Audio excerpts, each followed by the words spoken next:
Hey, everybody. Thank you for tuning in to the Stuff I Heard podcast. I'm your host, Josh Peak. This is going to be a solo podcast as people are quarantined, but also starting to go back to work. We're seeing sort of a resurgence, if you will, of people trying to get out of the house, trying to get back into the economy while also being safe and washing their hands and that sort of thing, which is also very important. Um, you know, a lot of people ask me my opinion on this, and I honestly don't know what's going to happen. I don't know why I have my headphones on. I can't hear myself in this thing. A lot of people ask me my opinion of what I think is going to happen. I really don't know. I'm very hopeful that everybody's going to be safe, but you know, from talking to different people, especially some somewhat experts like my mom and Greg, um, I think that I mean, in a way, to me, it goes back to the very beginning of what I was saying that there's going to be at some point a vaccine and at some point a form of a herd. What's it called? Herd quarantine? Herd mentality? Not herd mentality. What is it when everybody gets it? And a herd immunity. Basically, everybody's going to end up getting it like the flu, like every other virus that's known to man. If you don't have a vaccine. The weird thing about a virus is it's not like an absolute thing. It's not something you can put a pin on and say, this is exactly what this is. Listen to a really interesting podcast, Time Suck with Dan Cummins. I've mentioned it before. Dan is actually a guest on Bert's podcast this week. I haven't heard it yet. I just saw that it posted. I'm really looking forward to hearing that conversation, especially since they're doing the Zoom. I don't know what it is about having a Zoom podcast, but in some ways it allows some people to listen better. I know for me personally, it allows me to talk to people in their own settings, and sometimes they're more relaxed in their own settings than they are if they come here.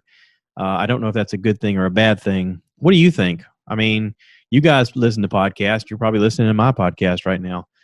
Is it better on a Zoom podcast if the guests are in separate locations, or do you think it's better when they're in the same location? Now, when they're in separate locations, obviously there's challenges, because you have to line up the right time and you have to have things that are not, distracting you going on in the background. But there are advantages in the fact that you're comfortable in your own place. You're not having to burn gas right now, especially if people aren't working, people aren't getting out and about. You're having to cut back on your resources as much as possible. So maybe just cutting on the computer and being able to Zoom is convenient for you. But as a listener, is the content better or worse or the same if people are zooming in? See, I don't know. I've been watching some podcasts on YouTube mainly because of the Zoom. I've been watching them more than listen to them. Also because my work has sort of changed a little bit in the fact that I don't have the access to listening to them as much as I was for a while. But for me personally, like I enjoy watching them sometimes because I can see what the people are doing with their face, and sometimes their facial expressions are kind of help tell the story, especially if they're making jokes with each other and you can see what they're doing. It's sort of helpful to see, a smile or a wink or a laugh or something like that. And I think right now, while we're separated from each other, social distancing and whatnot, that it is helpful to be able to look at one another, even if it's just an image on a screen. It's helpful to look at one another and go, "Oh wow, yeah, I remember their face, man. That's cool. I like seeing them." I've heard a lot of great podcasts. I've watched a lot of great podcasts. There's a very interesting one that I just watched. Bert Kreischer on the Bertcast interviewed a lady named Cody Heller. When I saw the name Cody, my first thought was, that sounds like a dude. And then I looked it up, and she's a writer, director, actor. She was one of the main writers on what's the one about the dog? Wilfred. It's on FX, where there was a guy in a dog outfit, and it was supposed to portray a guy talking to his dog, but this is like a grown man in a dog outfit, so you could hear what he was saying, and he was really rude and obnoxious, and it was a clever idea for a show. I didn't watch it, but I've heard it was great. She's also written on several other shows, acted on several shows. She has a new show on an app called Quibi, Quibi. Now, I looked into it, and supposedly the premise for Quibi was like short storytelling. So if you could tell a story in 10 minutes or less, then your show could probably be on Quibi. I don't know if that's going to take off, but she's got a really interesting idea for a show. It's sort of based on her and her fiance's romantic life. And the show is called Dummy, Dummy. Now you can see previews for it on YouTube, and I think the first episode is available on YouTube. Anna Kendrick plays her basically in this show, where supposedly her and her fella are about to have sex, and they're into role playing, and just before they get into it, she notices some kind of sequin or something on the bed, and he's like, "What is this? Have you had a stripper in here?" And he's like, "No, no." And he's like, "I'm kind of embarrassed, but I have a sex doll." And she was like, "What?" And he's like, "Yeah, I have a sex doll, and it's just an outfit that she wears sometimes, and whatever." And it wigs her out, and so, but she's open, and she obviously loves the dude, and they're talking about it, and he's embarrassed, and anyway, she takes some stuff to help her go to sleep, but as she's going to bed, she can't sleep because he starts snoring. And she hears a voice coming from this dummy in a closet calling to her, "Hey, girl, hey." And then all of a sudden she's having a conversation with this dummy. And it's the dummy's just sitting there like, animatronic, or whatever you call it, where it's just stiff and its arms are out and its legs are out and it's just laying in the closet, but its mouth is moving. It's very weird the way they did it. I'm sure all technology stuff that you can do now with facial mapping and stuff like that has allowed them to do that. But it looks very clever. The preview looks very clever. And Cody Heller seems like a very interesting person. The guy that she's with is the creator of Rick and Morty, and is it Dan Harmon? Yeah, Dan Harmon. Rick and Morty and a bunch of shows that you guys know. But anyway, she's an interesting person. The show looks interesting. The interview was interesting. She was drinking something and zooming from her house, and as the thing was going, she was drinking a little harder, and she was getting a little looser and saying a little crazier stuff, and it was funny. But it was very interesting because she says a lot of the things that some people think are very private about their life, about their sex life and stuff like that. And she's very open about, hey, this is what I did, and this is an experience that I had, and I went with it, or whatever. It was a very interesting approach, and it got me interested enough to watch the preview. I'd like to watch more of the show just to see what happens, because it looks like Anna Kendrick and this dummy go on a road trip together. I don't exactly know why or what they're doing, but it looks like crazy scenarios. And like I said, every episode is like around 10 minutes or less. I don't know if Quibi's going to take off. I mean, what do you guys think? Is anybody out there watching Quibi? Do you enjoy it? Are you like, "Oh yeah, I'm into Quibi, man. This is cool. I like this show and I like that show." I mean, if you are, let me know. I'm interested to find out. I have been sending out shirts, and I have people that are buying shirts, by the way, and thank you for that.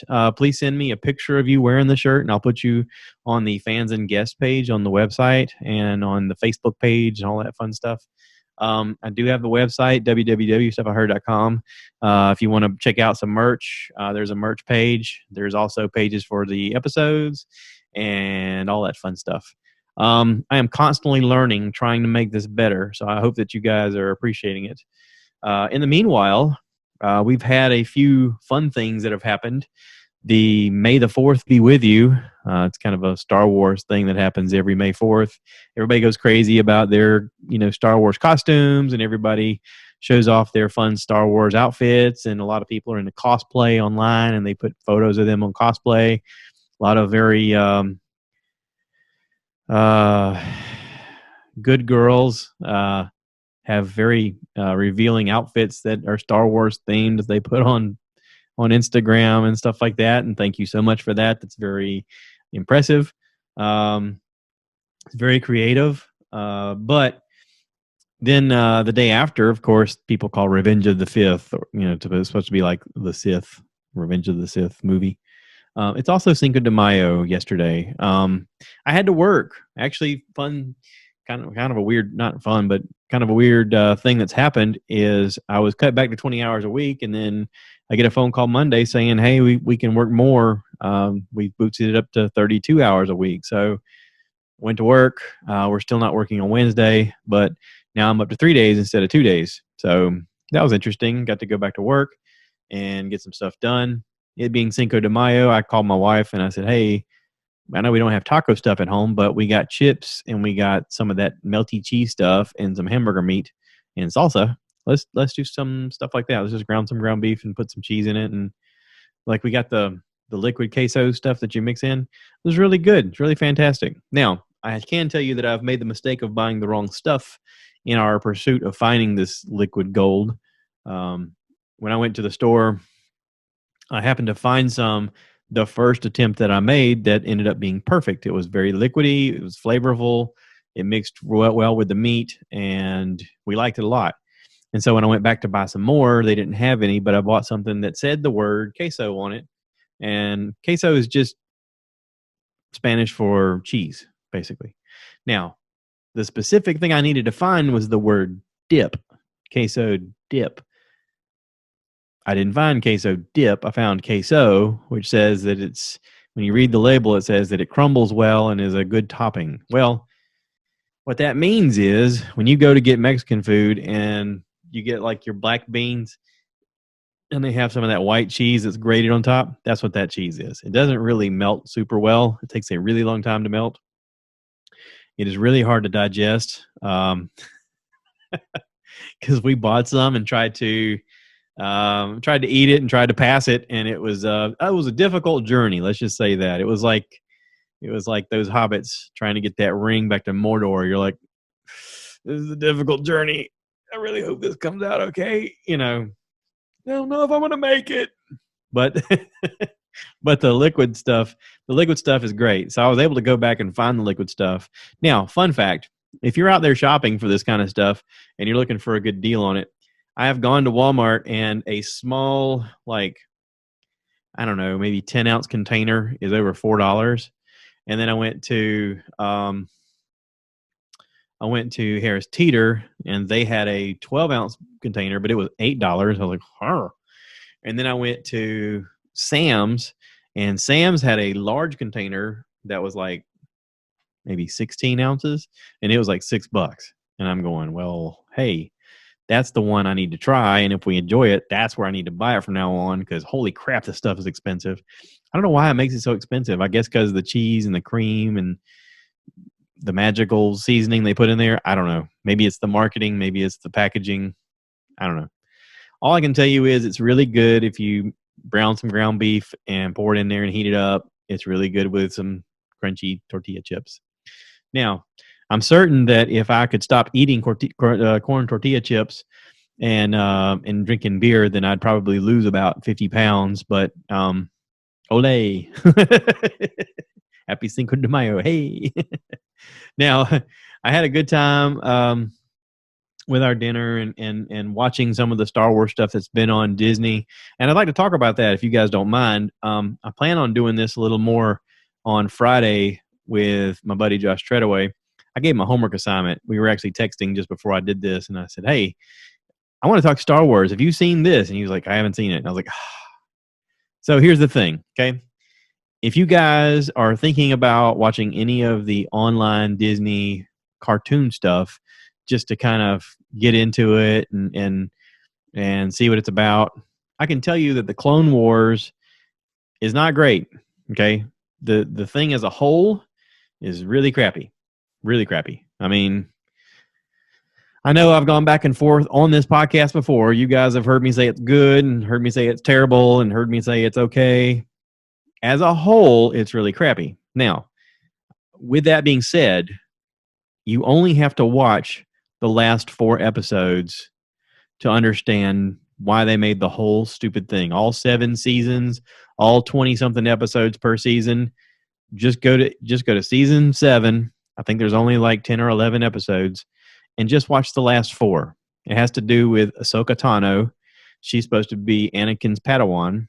She's kind of a alien looking chick with some cool tentacle like hair that kind of comes up into a point, and she's got some long blue and gray looking tentacle things that come off her shoulders, kind of like hair. It looks kind of like hair. She's very cool. She's Anakin's Padawan. Now, with that being said, Anakin's Padawan, if you know anything about Star Wars, you know that there is a time during the Star Wars saga where he, in one of the movies, he kills Count Dooku. Spoiler alert, if you haven't seen it by now, it's been out like, I don't know, 15 years. He kills Count Dooku, and then the Senator Palpatine is actually the Emperor. Spoiler alert. He actually, mentors him into moving more into the dark side to supposedly save Padme's life. That's the whole theory that they talk about in that movie. Now, what you don't see when you watch that movie is all the stuff that led up to this. You didn't see. Now, if you want to see all of the, I don't know, 70 battles that they had lightsaber fights with Count Dooku or with General Grievous, those are pretty cool to watch. Those are worth skipping around and finding those episodes with them in it to see the really cool lightsaber battles that they have. Now, that is one area where having a cartoon helps you see that action more than you would see it if it ever tried to make it into a movie, because there's so much that happens. It can only be done as an animated series so that it's cost effective. Especially the General Grievous stuff, because he's got like 8 arms and each arm can wield a lightsaber, and he's really terrible with a lightsaber apparently, because with 8 of them he still can't defeat one Jedi. Whatever. He's dangerous though, and he's very resilient, and he keeps finding a way to live and all this craziness. And that's why when you watch that movie and Obi-Wan kills him, you're like, oh, okay, that's a big deal, because they battle a lot to get to that point. Now, it's also a really big deal in the fact that you realize after watching all of the content what a complete bad to the bone Jedi Obi-Wan was. I mean, he was able to kick a bunch of people's dudes' butt. Not to mention the fact that he killed Darth Maul in the first movie that you watch when Anakin's a kid, and then Darth Maul comes back to life because of some nefarious stuff that happens in the dark side and with the Sith and that kind of stuff, and the, what do they call them, the Sisters of the Night or whatever. They bring him back, and it keeps going on, and he's even in the Star Wars Rebel series, which is really good. The animated Rebel series, he's really good in that. Now, with all that being said, all of it, okay? Order 66 was the order that was given during the movie, where at one moment all the stormtroopers are fighting for supposedly the good guys, is what you think. I mean, they're helping out the Jedi, and then they execute Order 66, which basically means, all right, now the Jedi are the enemy. Kill the Jedi. And they turn on the Jedi, and they kill a lot of them, because the Jedi are not expecting it. Up to this point, they've been allies. And if you watch the last season of the Star Wars Clone Wars cartoon, you get to learn more about how they're allies and how they realize that there's a plot, and they're discovering that there is a microchip in the stormtroopers' heads that are causing them to turn on the Jedi. One of them does it by accident, as a flute short circuit type thing. And then there's a moment in those last 4 episodes where Ahsoka Tano is fighting Darth Maul in a brilliant lightsaber battle, and Order 66 comes across. And you hear discussions of Obi-Wan's killed General Grievous, or you hear that Count Dooku is killed by Anakin Skywalker, and you're like, whoa, that's happening right now. So it's pretty cool in the way they blended that together. Plus, there's a lot that happens story-wise with Ahsoka, and I want to talk to Treadaway more about it whenever we do our podcast. So a little bit of this is preview for that. And I hope he's not listening right now because he's going to be like, you're not supposed to tell me all that. Listen, I didn't say anything that you don't kind of know anyway. But I want to talk about how cool it is. Okay. So on Disney Plus, they also had the final Star Wars movie that's come out, or the latest Star Wars movie that's come out. I don't know how you say it. Rise of Skywalker has come out, and it's on Disney Plus, and it's really fantastic. It's just as fantastic this time as it was the first time I watched it. Even though I knew it was going to happen, I still enjoyed it. I am that geek. I am that dude. I like it. If you're that kind of dude, cool. That's great. Awesome. We can hang out and talk about it. It's really fun. I really love it. I want to talk more about it with Treadaway. I just want to tell you guys, if you have the chance and you have Disney Plus, go watch it now. It's really cool. I know some people are like, I don't know, I really didn't get into the prequel stuff. Yeah, the prequel stuff was crappy. All the stuff since Rey has been introduced is good. It's leading up to this. This is the big battle. This is the battle you wanted. This is the culmination of all the storylines, of all the plots, of all the Skywalker stuff, of everything. There's a moment where Rey says, come to me. And you'll know what I'm talking about. There's a moment where she says, come to me. And all of the Jedi come to her and basically give her all of their power. And it's holy cow, amazing. Holy cow. Holy cow. Holy cow. Holy cow. I'm just saying, holy cow. So, I watched a show called Outer Banks. I don't know if I've talked about that. It's okay. It's fun. It's kind of like Goonies, but somehow these, 20-something-year-old kids are playing like they're 16 years old, and they're having problems that are like a grown person would never have in their entire life. But it makes for a very interesting story, and it's shot in Charleston, so it looks really cool, even though they're supposed to be in the Outer Banks. Just go with it. It's a fun show. Afterlife 2, I watched that with Ricky Gervais. Very touching, very heartfelt show. I've been watching a lot of YouTube, a lot of podcast stuff. I've been catching up on Two Bears, One Cave, on the Bill Burt podcast, on, God, you name it. I mean, holy cow. There's so much content out there. Apparently, everybody had the same idea I had. We're stuck at home. Let's make more content. So people are making more content. Yay.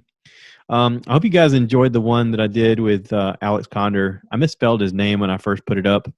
I spelled it Condor, and then my brother texted me right away when he saw it, and he goes, it's ER. I was like, crap. I had to go back and rename it and retitle it. And sorry, Alex. I should have looked that up. I know I said I had one coming up with Adrian. Adrian is my brother's wife's sister. She's an actor and stunt woman on many of the shows that you've seen and watched, and movies that you've seen and watched, including Walking Dead and The Ozarks and MacGyver and Dynasty. And I looked up her IMDb and I was a little blown away. I got a little intimidated. It's weird. I'm not intimidated by a lot. But I suddenly thought, oh crap, you need to do your homework. So more than anything though, I just wanted to podcast with her and ask her, what kind of challenges are you facing during this?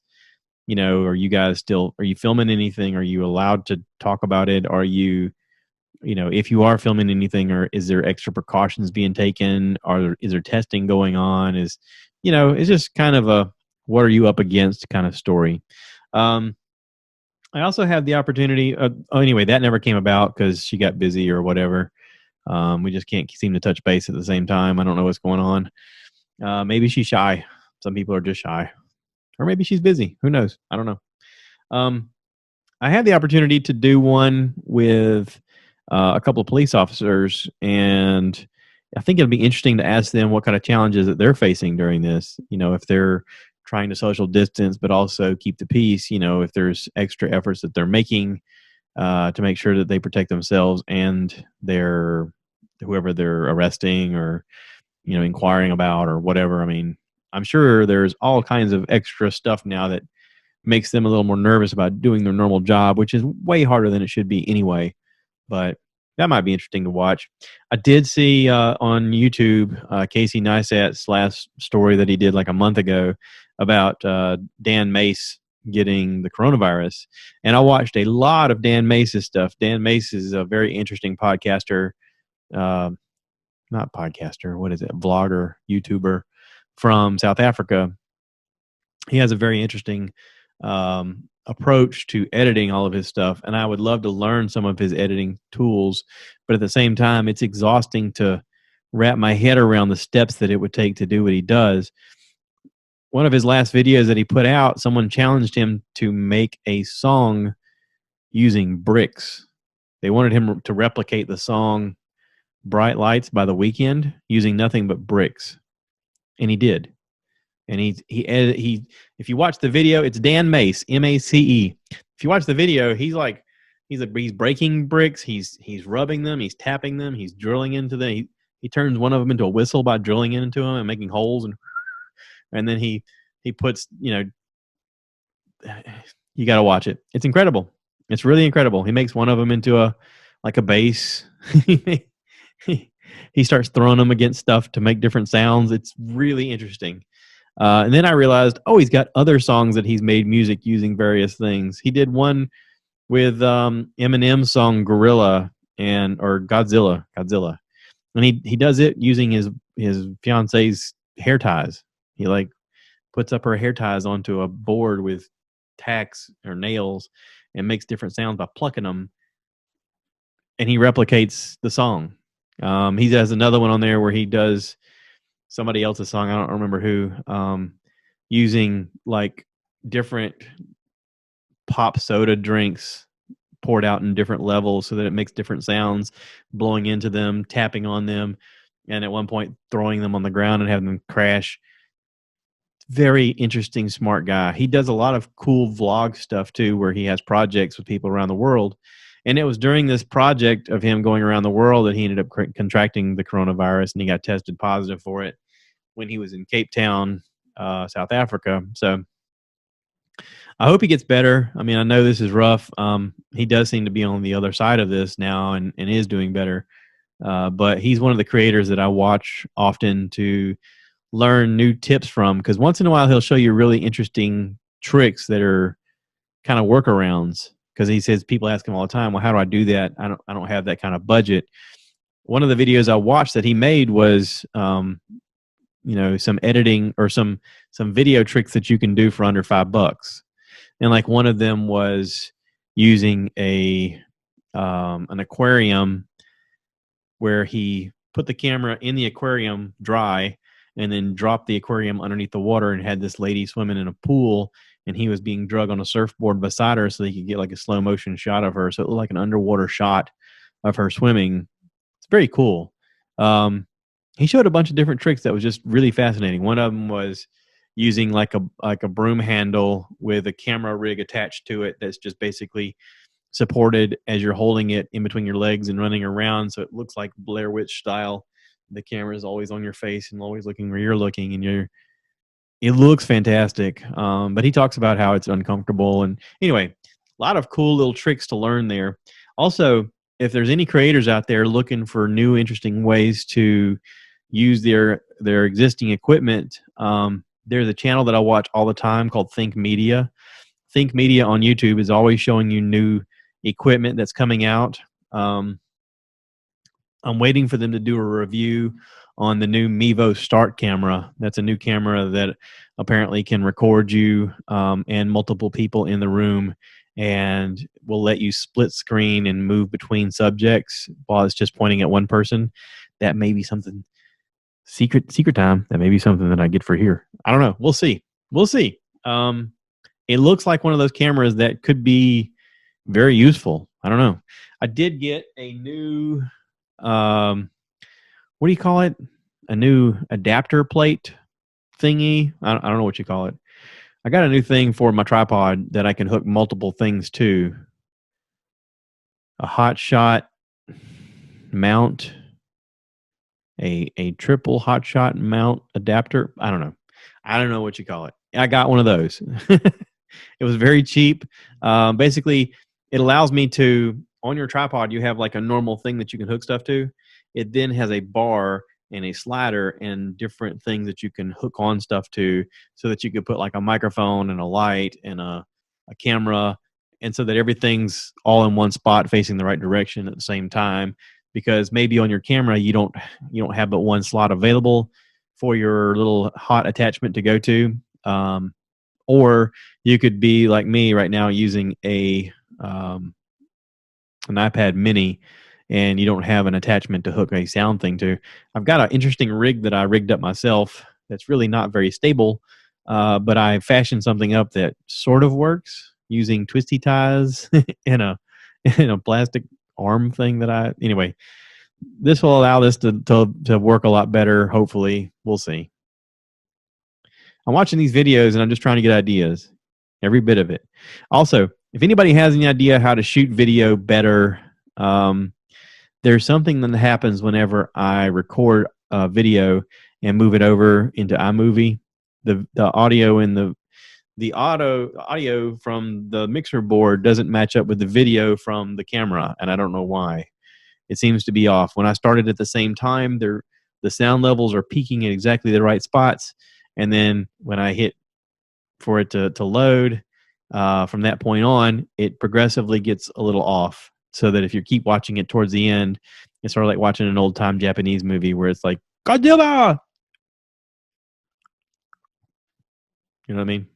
So that's something I'm working on, something I'm trying to figure out. And I'm sure somebody out there is watching this that are going, dude, all you got to do is this. Okay, well, tell me. Tell me. Tell me. I'd also like to do, there's a lot of things I'd like to do using this Zoom platform. And maybe some of you guys know how to do it. I'd like to do like a Zoom hangout with a bunch of people. Like we all get on and maybe play a game, or we all get on and maybe do karaoke together on this. I think that'd be kind of cool. What do you think? Would you like to do that? Would you like to be part of that? Or would that be really stupid? I mean, if I get, okay, let's say I get 10 people saying that's really awesome, and I get like one person going, that's stupid, I'm probably going to ignore that one person. It's going to be the law of averages here. So by all means, input. Give me some input. Tell me what you like. Tell me what you don't like. Tell me what you want to do. Go on the fan page. I have a connect page. You can type a message. You send me a message. Send me a picture of you wearing the shirt. I can't say that enough. I'm trying to get this thing growing, man. I don't know if you guys know this, but your participation helps me grow. It helps me reach more people. It helps me learn more. It helps me realize this thing a little bit more. I'm experimenting every step of the way as we go. I've built another chair, by the way. I don't know if that matters, but I built another chair for the studio. And maybe for the studio, I may sell it. I don't know. I haven't decided. I may give it away. Who knows? It looks beautiful, though. I'm sitting here looking at it right now. It's holding a T-shirt, a stack of T-shirts, I should say. But I've also got a new table for the back porch, and I'm just filling up my time of not working, doing other work, because a rolling stone gathers no moss, and I am not mossy. Is that a term? Did I just make that up? Also, who has seen the Michael Jordan stuff on ESPN, and is there a way I can see it without having to watch it when it comes on ESPN? Because I don't have VOD, DVRs. Is there a way I can watch it now that it's already out? I'm asking for a friend. That friend is me. I want to watch it. I want to watch Michael Jordan be awesome again. I watched it live. I watched it when it happened. He was the pinnacle of kick butt athleticism when I was a kid. He was the top of the mountain, you know. And I want to watch it again. So anyway, I am wearing my Boba Fett T-shirt. This is the one that I got from Disney. This is also the one that I've painted in the most because it's got paint stains all on the front.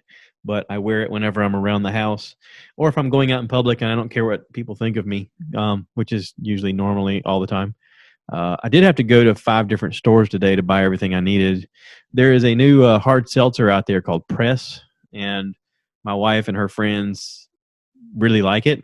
I tried one for the first time this weekend, and I've tried other seltzers that are out there, these alcoholic seltzer drinks that are, supposed to be, an adult beverage, but it's also less sugar, less carbs. And I haven't liked any of them except for this. This press is actually pretty good. I had one that was a lemongrass and lime, and it tasted like a Sprite. It's actually very nice. They have different flavors that are out right now in a multi-pack, and I want to try more of the flavors. But they were actually very active on their Instagram. When I reached out to them, I was like, hey, my wife and I happened to get some of this from a friend that went to Ohio and another friend went to Florida, and they brought some back, but we can't seem to find any. Someone messaged me right back and said, oh, we have some at your local IGA on this address. And I was like, cool. And so my wife went there and she bought them. And when they ran out, I sent them a message and I said, okay, she bought the last 2 12-packs on the shelf. Can you reach out to whoever supplies it and see if they can get some more? And apparently they did. And they sent me a picture back within a day and says, how's this? And it was a display. I was like, cool. That's really awesome. It's cool whenever you can get a company like that to reach out and sort of help you bridge the gap of, I'm a consumer and I want to purchase your product. Is there any way I can do that? I've tried to do that with Leinenkugel in the past with their summer shandy, and I've had some success. I know they're a big company and they got a lot going on, but some of the folks there at Leinenkugel are very active on their Instagram and on their Twitter, of reaching back to customers and fans and saying, hey, thank you so much for supporting us. And listen, that's what it's all about. If you've got a small company and you're trying to promote what's going on, help each other out, promote the positive, start talking about how people are doing really great things. I mean, here locally, we got a lot of food places that are making a rebound right now. They're really making a concentrated effort. Redbone Alley, Tubbs, Seafood, King Hefe Taco, Julia Bell's. They're all making a really concentrated effort to supply people with food on a regular basis by, going on Facebook on a regular basis and saying, hey, come see us. We got curbside. We'll bring it out to you. Starfire, these guys that are, trying to make it during this, they've had to cut wait staff. They've had to cut kitchen staff. A lot of these owners and are doing it, with just them and maybe one cook, trying to prep food themselves and create it and make it and get stuff out the door. They're employing some of their staff to bring stuff out to the curb or man the phones or stuff like that. And everybody's just trying to get through this. So if you have the means and you have the ability, try to support local businesses. We've been once a week trying to support a local business in some way. And not to say that your chain business isn't local also, because those people live locally. But, spread the wealth a little bit. Help everybody out as much as you can, if you can. If you can't, listen, I understand. We can only do what we can do, right? A lot of people are barely making it right now. A lot of people are really struggling. If you know somebody's struggling, reach out to them and say, hey, do you need any help? Sometimes just a conversation or a meal can go a long way. So that's it. I'm going to wrap this up. I've been talking long enough. Reach out to me. Send me pictures back of you wearing the shirts. I want to put it on all the social media stuff. Thank you for your support. Thank you for being a part of this. I've almost been exactly 2 years. It's coming up. I'm going to have like a big, this is it, 2-year mark. And hopefully I can get some folks on here to talk with me about what they've enjoyed, what they've learned, what they've seen me learn. I don't know. It's kind of a big deal. If you want to be on that, let me know. If you want to chime in, maybe we could do a Zoom with everybody, and everybody can kind of put in their 2 cents worth. I don't know. We'll see. But anyway, that's coming up. Mark your calendars. Okay. Thank you to every one of you. Appreciate it. If you haven't, please remember to review or subscribe. Listen, it goes a long way. Give me a 5-star review. Let your friends know, hey, I'm listening to this cool podcast. I want to be on the podcast. I want to talk about this. I'll talk to you about it. Listen, I love arguing different points of view.